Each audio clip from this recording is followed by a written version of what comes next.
Go ahead and open up your Bibles to the book of Daniel. We'll be looking there for our lesson this evening, the book of Daniel.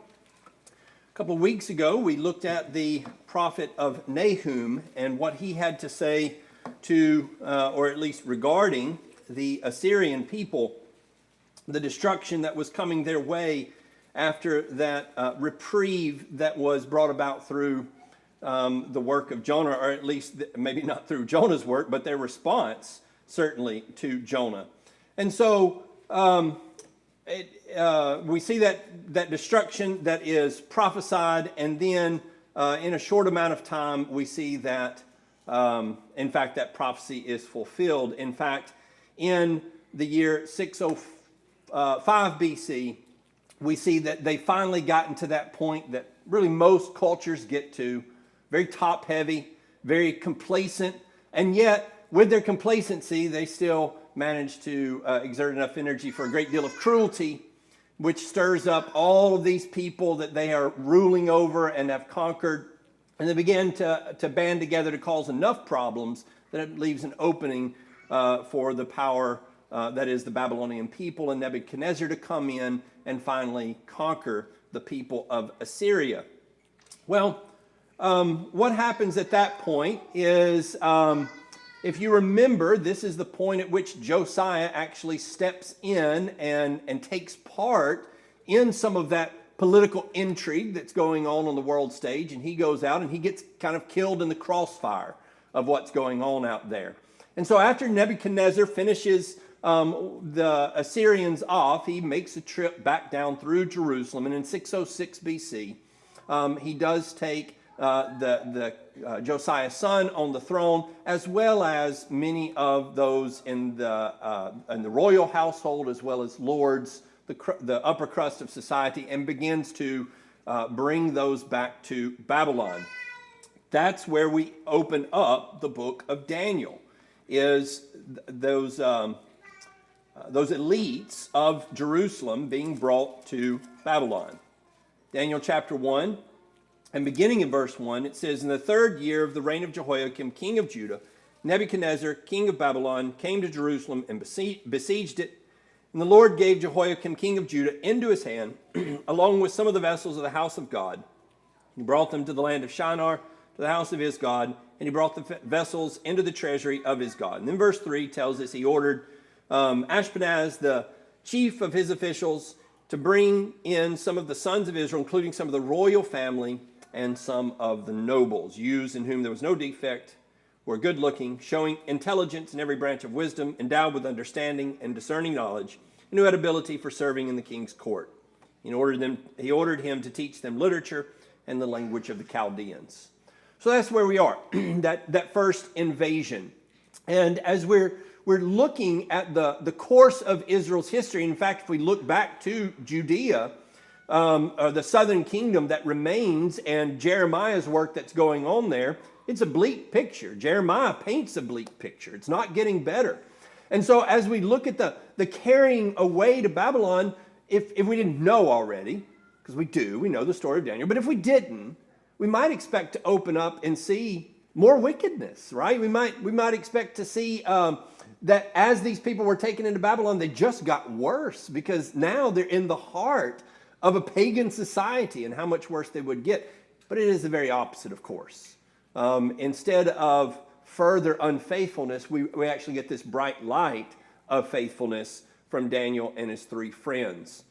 I want to talk more at the end of the lesson about how this fits into the whole picture of the story that we're following along with Israel, that is moving us ever closer to the culmination of that story in Christ. But before we get there, I would like to focus our attention on the character of Daniel, and to some extent that of his friends. We won't have a PowerPoint tonight. We'll just look at our Bibles. I made some changes this afternoon to the PowerPoint, and they didn't transfer, and so it's not here this evening. But hopefully we'll manage to scrape by looking at the verses in the Bible. Well, to begin with, I want to talk about the humility of these men. And I want to talk about, to start that, to talk about the considerable humiliation. Humility and humiliation are not the same thing, and very often one does not lead to the other. Oftentimes, humiliation actually sparks pride in people when they ought to recognize their humiliation, how embarrassed they are, how brought low they are. Instead, they react by sort of raising themselves up. But Daniel, in his humiliation, responds with humility. And what is his humiliation? Well, we just read there in verse 3 who he is, or who he is among. He is among the royal family and of the nobles. He is a youth in whom there is no defect. He's good looking. He's showing intelligence in every branch of wisdom, endowed with understanding, discerning knowledge, and who had the ability for serving in the king's court. And he ordered him to teach them the literature and language of the Chaldeans. Who he is the person you probably didn't like in high school. He is the guy that's got everything going for him, and everything falls his way. He's got all the characteristics, the ease with which everything just comes. And then he's plucked up from that life where everything is as good as you could want it. And he's carried away, no doubt, in shame and humiliation, because that's the way the Babylonians carried people away. And brought over here, and here's someone who is used to having servants, and now he will be educated not to serve as his role as the upper crust, but rather so that he can be a good servant. And that's really what he will be considered. And so you could imagine how somebody who comes from that background and has been brought low, how they might respond to that. How dare you talk to me like this? How dare you do you know who I am? Those sorts of phrases come to mind when we think of people sort of suffering that kind of fall. And yet, we never really see that kind of attitude from Daniel. There never seems to be a chip on his shoulder. There never seems to be, this is so unfair. It is from the standpoint of Daniel is not the reason Judah is falling. At least not as he's depicted in this book. And yet, he responds in every way, he responds with good grace and with humility. Just a couple of places that we can notice that. As Daniel responds to the order that these are to eat the king's choice food and wine, which he drinks there in verse 8, that's the instruction that's given that Daniel would not cooperate with. But in his lack of cooperation, notice how he approaches. Verse 12, please test your servants for 10 days, and let us be given some vegetables to eat and water to drink. And then let our appearance be observed in your presence, and the appearance of the youths who are eating the king's choice food. And deal with your servants according to what you see. He doesn't come to the chief of the eunuchs and say, we ain't having it. We won't be any part of this. You can count us out. He says, listen, I understand you're in a tight spot. Because that's really, as he approaches him, the eunuch says, look, if you guys don't look like you're supposed to look, it's my head. Daniel approaches that with the humility and understanding. Compassion for this man. I got an idea. Just give it 10 days. And if things seem to be going south, you can do what you think is best. But just give us an opportunity to show you what we're about and what we're made of here. Over in chapter 2 and verse 19. In chapter 2, you might remember that Nebuchadnezzar has had a dream, and he calls for his wise men. And none of them can interpret the dream because there's a catch. In this instance, the king is kind of on to their game, and he says, I'm not going to tell you what the dream is. And they say, well, then nobody can interpret it because nobody can interpret dreams unless you tell them what they are. And so the king, in his anger, has decided to destroy all of his wise men. At this point, obviously, Daniel has not been among those whom he has asked this question. He finds out about this order for destruction. He goes and asks Arioch, who is to carry out that order. He tells him about it. He says, give me some time. He goes to his friends, Shadrach, Meshach, and Abednego, Hananiah, Mishael, and Azariah, as they're listed here in verse 17. And he tells them to pray to God. Verse 19, Then the mystery was revealed to Daniel in a night vision. Then Daniel blessed the God of heaven. And we have an entire prayer laid out for us of thanks and gratitude, and really, I think, along with that, the humility of recognizing that he is nothing in this place except by God's good grace. Let the name of God be blessed forever and ever, for wisdom and power belong to him. It is he who changes the times and the epochs. He removes kings and establishes kings. He gives wisdom to wise men and knowledge to men of understanding. It is he who reveals the profound and hidden things. He knows what is in the darkness, and the light dwells with him. To you, O God of my fathers, I give thanks and praise, for you have given me wisdom and power. Even now you have made known to me what we requested of you, for you have made known to us the king's matter. Here is Daniel, who has suffered. And at the beginning, notice that it says that, verse 2, back in chapter 1, the Lord gave Jehoiakim, king of Judah, into his hand. And now he's saying, you are so good to your people. And so Daniel doesn't lose that sense of gratitude and God's good blessings, even in a moment where it might be pretty easy to forget God's good blessings. Continuing on, now he comes before the king. And he says in verse 27, as he's asked by the king, are you able to make known the dream? Verse 26. 27, Daniel says, as for the mystery about which the king has inquired, neither wise men, conjurers, magicians, nor diviners are able to declare it to the king. However, there is a God in heaven who reveals mysteries, and he has made known to King Nebuchadnezzar what will take place in the latter days. This was your dream and the visions in your mind while you were in bed. And so he goes on. It doesn't say, as again, one might do if one's got access to that kind of information, and here's an opportunity to kind of play that information and point to yourself. He says, there's a God in heaven. That's what I want you to know most about. And so he never directs attention towards himself. He is always directing that attention towards God. Verse 30 goes a little bit further. But as for me, this mystery has not been revealed to me for any wisdom residing in me more than any other living man, but for the purpose of making the interpretation known to the king, and that you may understand the thoughts of your mind. Daniel says, it's not because I'm smarter than everybody else. Anybody could have relayed this to you. God just told it to me. And really, I think that's the way we should approach our delivery of God's message. I'm not smarter than it's right there. It's written down. It's a matter of giving attention to what God is saying.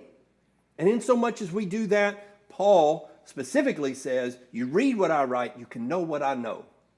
And so Daniel sort of has that same humility that says, this is God's message. I'm just the messenger. Daniel chapter 4. In Daniel chapter 4, his humility, I think, is displayed in his respect and honor towards the king. Again, the king has had a dream. And in this particular chapter, it seems that the king himself is writing these words, and Daniel is included in his message the words of the king. And the king is telling us about this dream, this interaction, and the whole play as he devolves down into an animal-like existence, etc. Well, it says in verse 19, Daniel, whose name was Belteshazzar, he says, was appalled for a while as his thoughts alarmed him. The king responded and says, Belteshazzar, do not let the dream or its interpretation alarm you.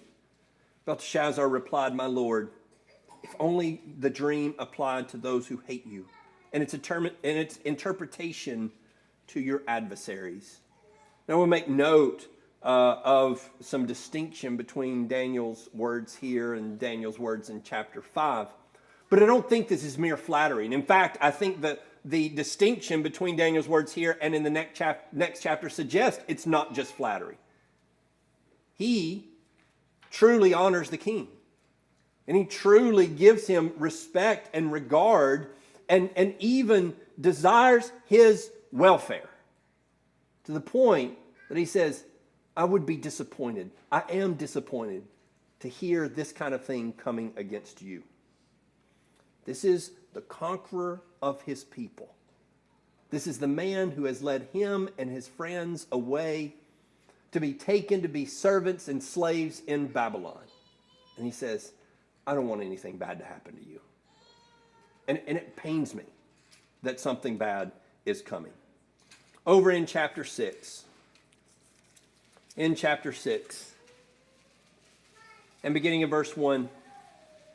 It seemed good to Darius to appoint 120 satraps over the kingdom, that they would be in charge of the whole kingdom, and over them 3 commissioners, of whom Daniel was one, that these satraps might be accountable to them, and the king might not suffer loss. Then Daniel began distinguishing himself among the commissioners and satraps because he possessed an extraordinary spirit, and the king planned to appoint him over the entire kingdom.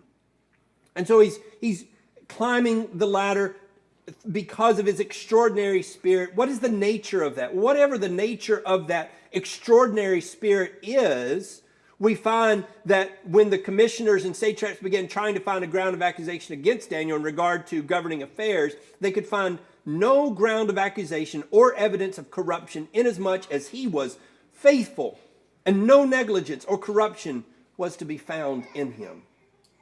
You think of a man in that kind of a position who has gone through those ranks and gone through that humiliation and worked his way back up, and then another kingdom has fallen, and yet again he has been promoted back up through the ranks.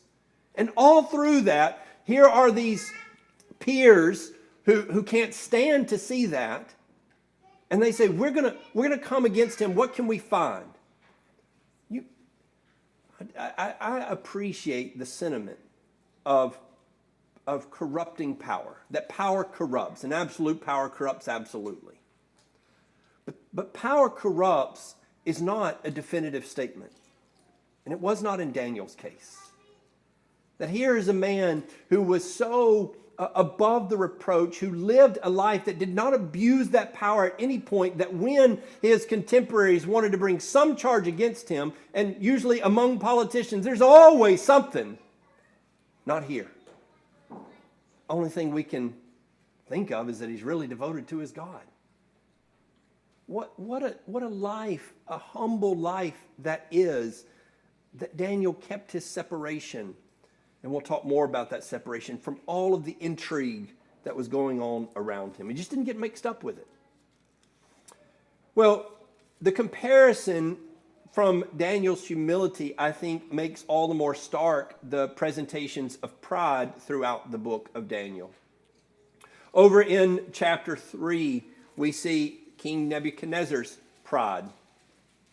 We see his pride being played upon in order to bring alt against Daniel's friends. That is, that he's persuaded to make a large figure, and it's a pretty big figure, 60 cubits square and 60 cubits high. That's bigger than this auditorium, and about 4 times as high as this auditorium, maybe 5 times as high as this auditorium. So this massive structure. That's all about pride. And you bow down to no one but this. And they would not bow down, Shadrach, Meshach, and Abednego, of course.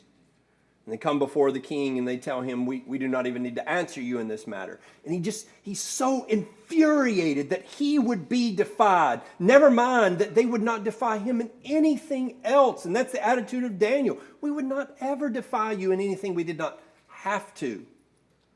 But this one thing, one defiance or one disagreement is enough.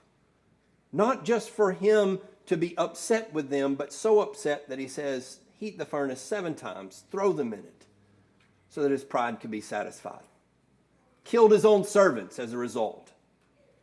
I will say, at the end of the chapter, we do see that he was not so blinded by his pride that he could not see truth. He saw Shadrach, Meshach, and Abednego. He saw the 4th one who looked like the Son of God among them. And at the end of the chapter, he is praising the God of Shadrach, Meshach, and Abednego. It seems that's what we carry into chapter 4, that he has calmed from that and he has that respect, but he's getting farther away from that and begins to forget that. And so he goes up on the tops of his walls. He looks over Babylon and he glories in his own glory. What a good boy I am. Look at all the things that I have made. Very similar to the speech, or at least the acceptance of praise that Herod took over in Acts chapter 12 rather, that caused him to be eaten by worms. Well, he has this dream about this tree, and as he's having this dream, he takes it to Daniel, and Daniel, of course, tells him that it is about his pride, and it is about the judgment that is going to be coming upon him because of his pride. And so again, we have that contrast. Here's Daniel's humility. Here is Nebuchadnezzar's pride. But the beautiful thing about this chapter is at the end, it says in verse 36, again, the whole thing starts back in verse 1. Nebuchadnezzar, king to all men, peoples, nations, men of every language that live in the earth, may your peace abound. It seemed to me to declare the signs and wonders which the Most High God has done for me. This is Nebuchadnezzar telling this story. And he gets to the end of the story, and he says, at that time my reason returned to me, and my majesty and splendor were restored to me for the glory of my kingdom. And my counselors and my nobles began seeking me out, and so I was reestablished in my sovereignty, and surpassing greatness was added to me. Now I, Nebuchadnezzar, praise, exalt, and honor the King of heaven. For all his works are true, and his ways just, and he is able to humble those who walk in pride. I love that not only do we see Daniel's humility, but I think we see the effect that his humility can have on others. I think it is because of Daniel, Shadrach, Meshach, and Abednego in Nebuchadnezzar's presence that he could respond like this to God's chastisement, to God's judgment. That he could say, God is a great God for what he has done to me. And I think for all the wickedness that we associate with Nebuchadnezzar, here's where we leave off with his story. His story is, the Bible concludes telling us that he says, I honor the King of heaven. That Daniel could get through to the King of the world. Not through browbeating, not through telling him what for, but through humble service. Speaking truth, but humbly serving him. And that's how he brought Nebuchadnezzar towards God. Well, in chapter 5, we have a very different story, unfortunately. Now, Nebuchadnezzar's grandson, refers to him as son here, but grandson is on the throne in the city of Babylon. And as they are celebrating, these many years later, from Daniel's arrival back in chapter 1. They're celebrating, and they're celebrating with the items from the temple and defaming further the holiness, the holy things of God. And during all of that, a hand comes and writes on the wall, and you recall that when that happens, nobody knows what's going on, nobody knows what it means, what's being written on the wall. And so his mother says, now there is a man who's got a pretty good reputation about things like this. And so they get Daniel and they bring him in, and he asks him, are you that Daniel? And essentially he says, yes, I'm that Daniel. And he says, well, can you tell me about this? I'll give you everything. I'll give you all the riches. Daniel says in verse 17, keep your gifts for yourself, or give your rewards to someone else. However, I will read the inscription to the king and make the interpretation known to him. Let me just suggest a significant difference now. I don't think Daniel's being not humble, but he is certainly doesn't have the same tone. And I think there's a distinction between someone who is able to be reasoned with, somebody that you can have that sort of conversation, versus there's no hope here. And I think that from God's standpoint, God brings judgment on Nebuchadnezzar, but does so in a way to try to bring him back. But here, we're past that. And so he brings Daniel in, and instead of saying, please, I hope this doesn't happen, Daniel says, it's coming. And so there's room for some range of response there, we might suggest. O King, the Most High God, granted sovereignty, grandeur, glory, and majesty to Nebuchadnezzar your father. Because of the grandeur which he bestowed on him, all the peoples, nations, men of every language feared and trembled before him. Whomever he wished, he killed, and whomever he wished, he spared alive. And whomever he wished, he elevated, and whomever he wished, he humbled. But when his heart was lifted up and his spirit became so proud that he behaved arrogantly, he was deposed from his royal throne, and his glory was taken away from him. He was also driven away from mankind, and his heart was made like that of the beast, and his dwelling place was with the wild donkeys. He was given grass to eat like cattle, and his body was drenched with the dew of heaven until he recognized that Most High God is ruler over the realm of mankind, and that he sets over it whomever he wishes. Yet you, his son Belshazzar, have not humbled your heart, even though you knew all this.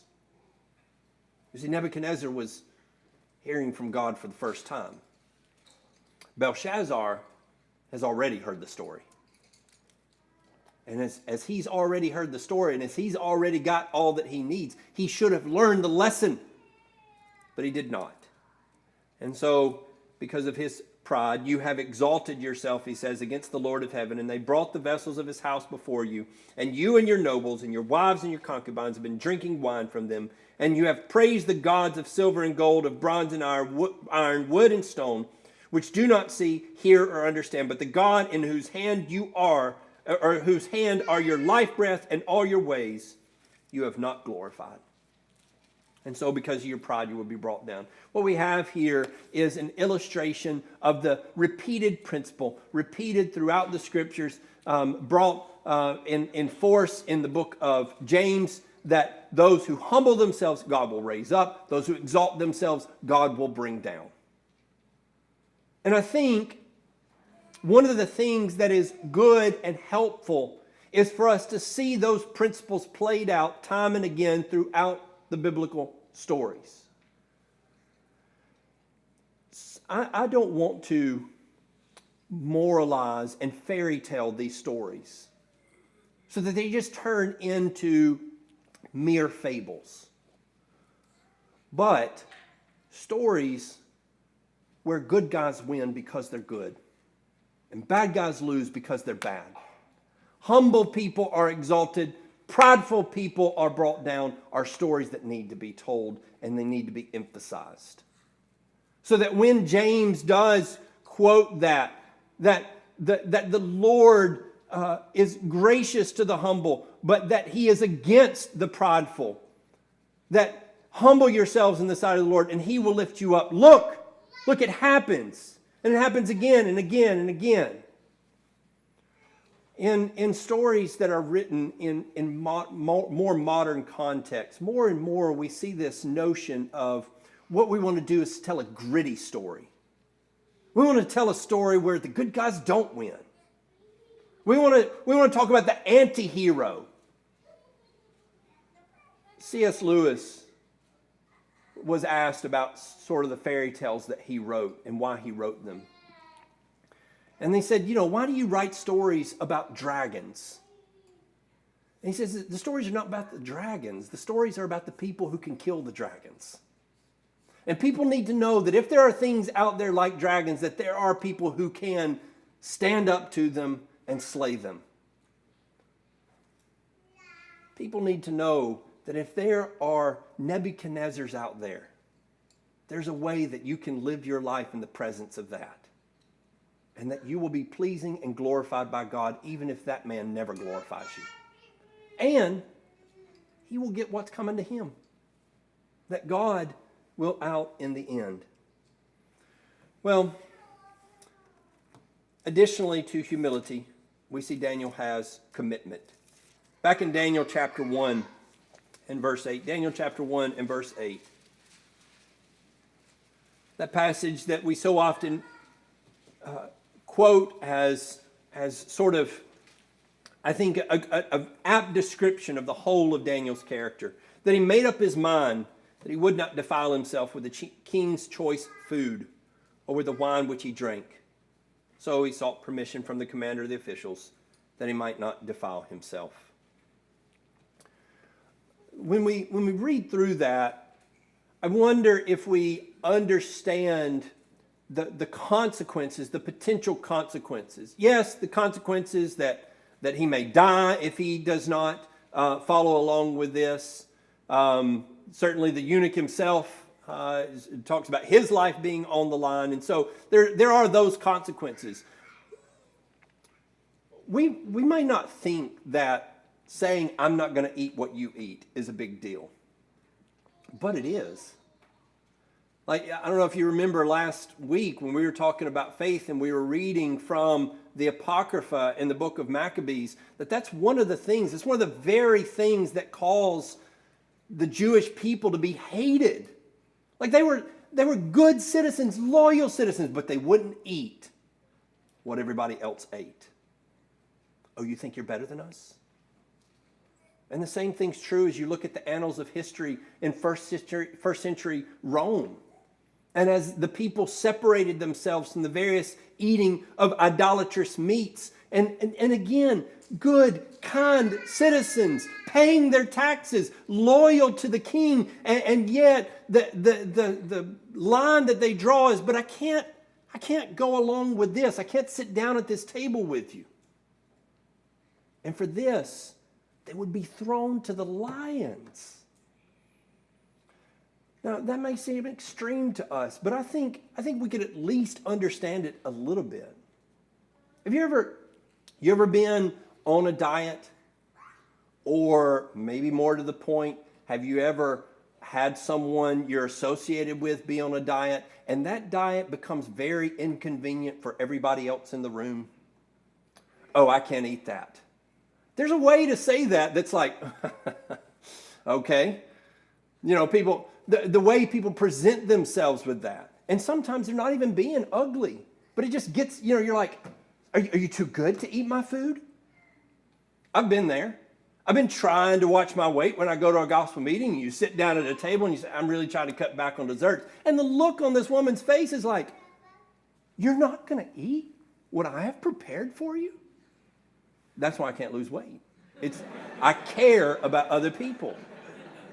But that's a reality. It's an emotional connection sitting down at table. And when people won't sit down at our table and they won't eat our food, it's offensive. How much more when somebody says, I have a religious objection to eating your food. You think you might get upset if somebody said that to you?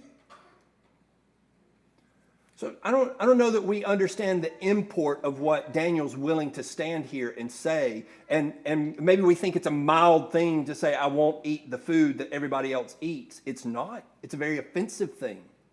And it's a thing that has gotten God's people killed throughout history. But Daniel says, I won't do it. I've just decided I'm not going to do it. And when? Presumably as a teenager. Because he's going to be here 70 years, and he's still alive.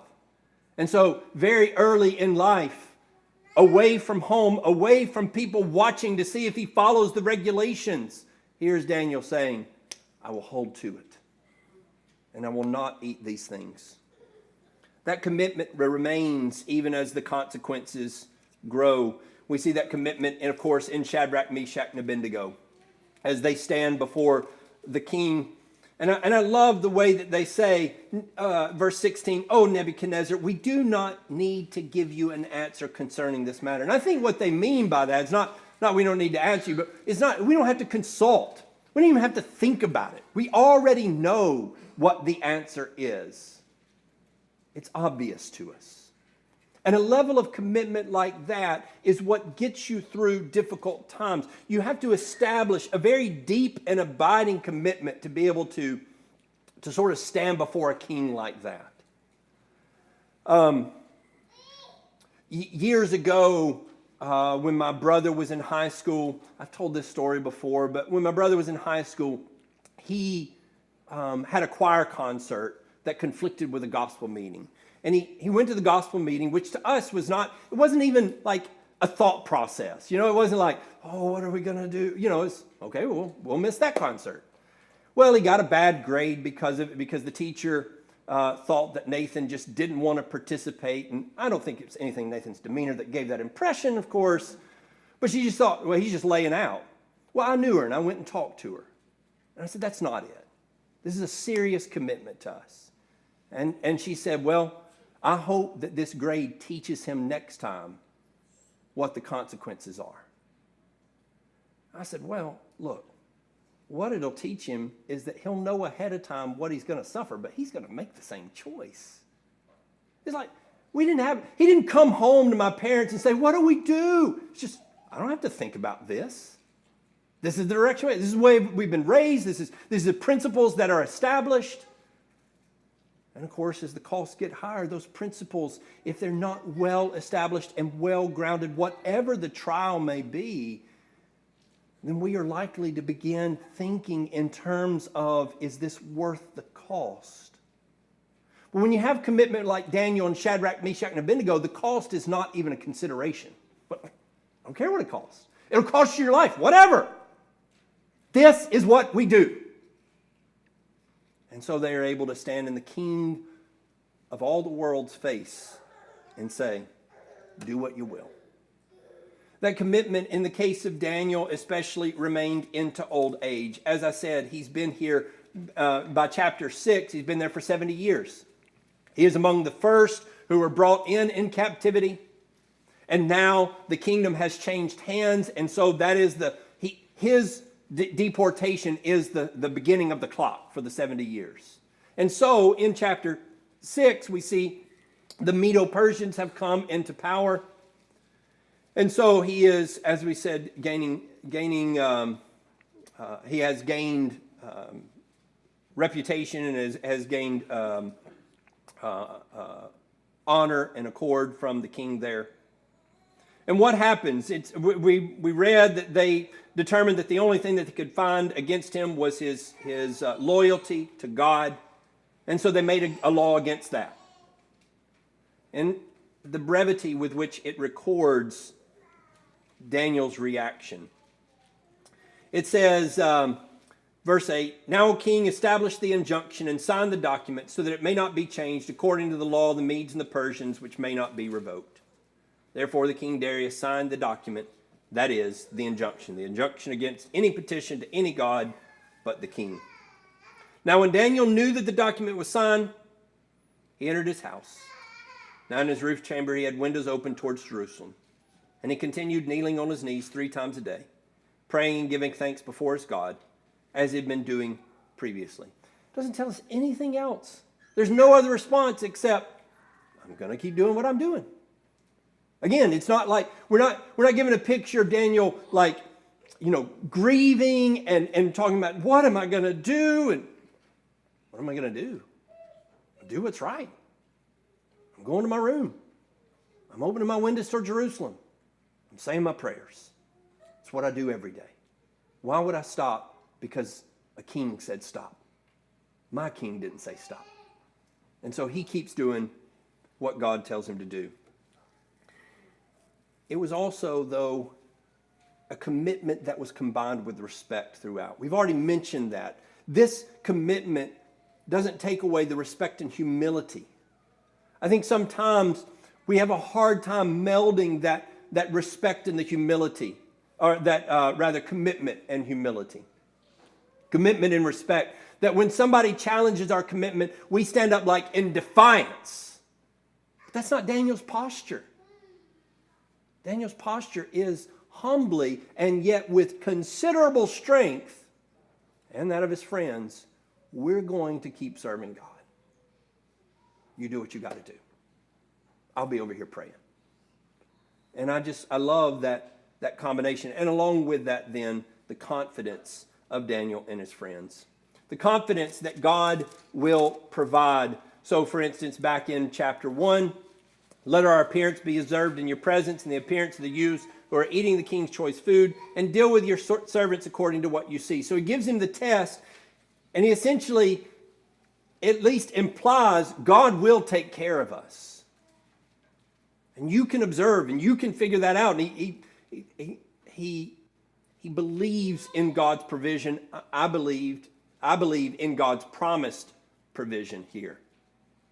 Over in chapter 3 and verse 17, we see the dual nature of the resolute response of Shadrach, Meshach, and Abednego. If it be so, he says, our God whom we serve is able to deliver us from the furnace and of the blazing fire. And he will deliver us out of your hand, O king. I think this is the case probably back with Daniel 2 in chapter 1, where Daniel says, observe us for 10 days. It's not to say that Daniel is saying, this is what will happen. What he's saying is, look, we're going to put our trust in God. And even if the consequences are that we're at your mercy and that you have to slay us, we still are going to put our trust in God. And that's what the second part of Shadrach, Meshach, and Abednego's answer is. We know God is able to do this, and yet, verse 18, but even if he does not, let it be known to you, O king, we are not going to serve your gods or worship the golden image that you have set up. And so the resolve leads to that confidence that just says, this is what we will do. Chapter 6 and verse 23, I think we see that confidence rubs off. Chapter 6 and verse 23. Then the king was very pleased. Backing up just a few verses there. It says, verse 16, the king gave orders and Daniel was brought in and cast in the lion's den. And the king spoke to Daniel, your God whom you constantly serve will himself deliver you. That's not Daniel's words. That's the words of Darius. And so not only have you got Daniel and his friends going around saying things like God is able to deliver us, now Darius says, I know your God can deliver you. And boy, he's hoping. Maybe he doesn't have quite the confidence Daniel has, but he knows what's possible. Daniel doesn't even say anything.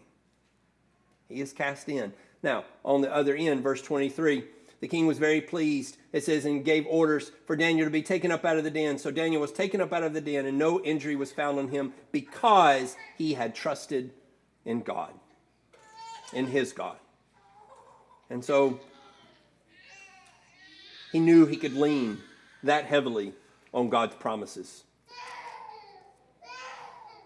I think that confidence, not only that God can provide, but that confidence that even if he doesn't, I will do this.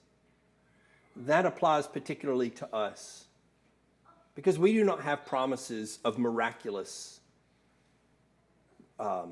deliverances. Not of the sort that they had seen and could expect even. Very often, if we're standing and someone is promising punishment, it's not that God cannot providentially provide, but I operate under the assumption that if I walk into a furnace, that's it. And so we really need that aspect of it. That where we just say, let the consequences come. And we expect them. And we welcome them even. Again, this confidence was not a contrast with the humility. All this confidence to come before the king, and yet Daniel, as we saw back in chapter 2, is saying, it's not me, I'm not the wise man, it's all God. It's his words, and it's he whom you should be impressed with. Well, I said we would come back around to where this fits into the story as a whole. At the beginning of the book of Daniel, we're told that he and his friends are brought not only to Babylon, but it says in verse 2, he brought them into the land of Shinar, to the house of his God. And he brought the vessels into the treasury of his God. Now, if you go looking through your Bible for Shinar, you will find it mentioned in Genesis chapter 11.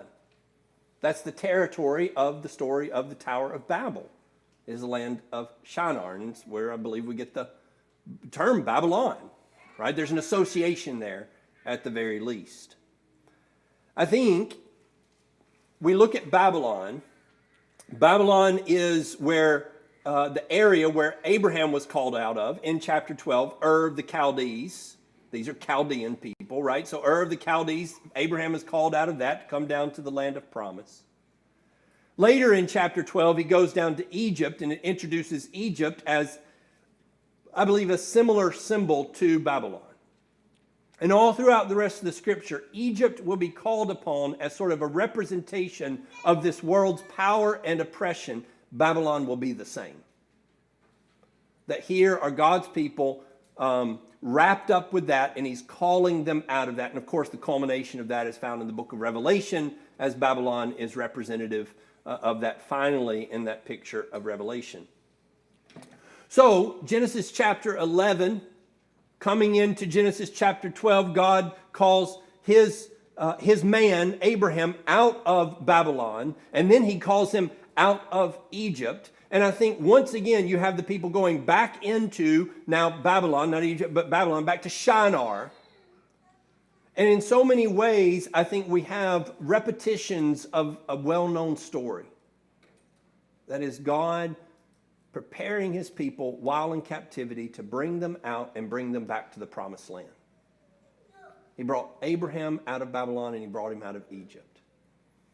I think then there is a familiarity of the story of Daniel, a man taken out of Israel to the place where he is made a slave and a servant, and he is exalted, and he rises to that position of authority and power where he can provide for his people at that right time.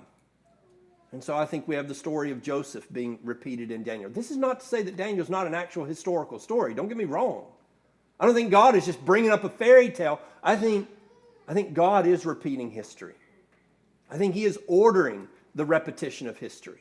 And as he brings his people into this captivity, even in the coming into the captivity, one of the things I think God wants his people to see, and especially as they would come out of that and be reading about this, God has been there the whole time. When Joseph went into captivity, when he went into Egypt, his conclusion coming out is, you meant it for evil, the Lord meant it for good. I think in Daniel you have a very similar story.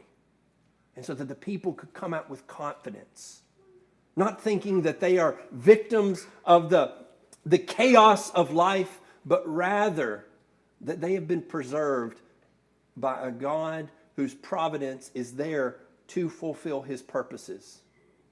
And that they are that remnant who continue to be a part of his purposes. And that Daniel is part of that.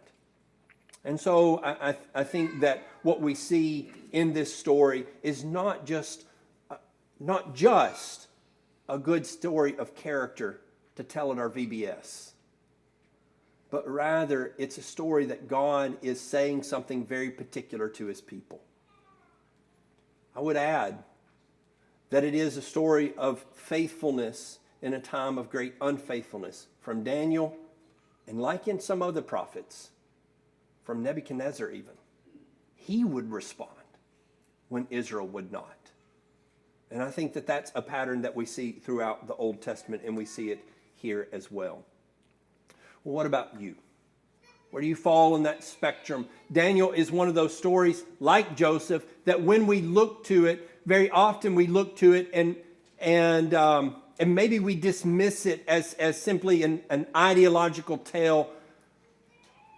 When John Clark came to our house years ago and told the story of Joseph, one of the things that I appreciated so much is his pressing that Joseph takes away all of your excuses. Daniel takes away our excuses. He took them away from Israel. He certainly takes it away from us. If there's any reason why you might say, look, faithfulness is just too hard for me. I'm sorry, have you read Daniel? What reason do you have to say it's too much? Because here's a man who I guarantee you carried around a lot more than you ever will. And he responded virtuously, valiantly in the face of all of that. And he, along with many other characters that Hebrews 11 lists out, offers us patterns of humility, of commitment, of confidence that we can look at and we can follow. If there's someone here who would follow that pattern this evening, who would come humbly submitting yourself to God and beginning that committed life to Him, well, then we would urge you to do so. We'd help you in any way we could if you'll come while we stand and while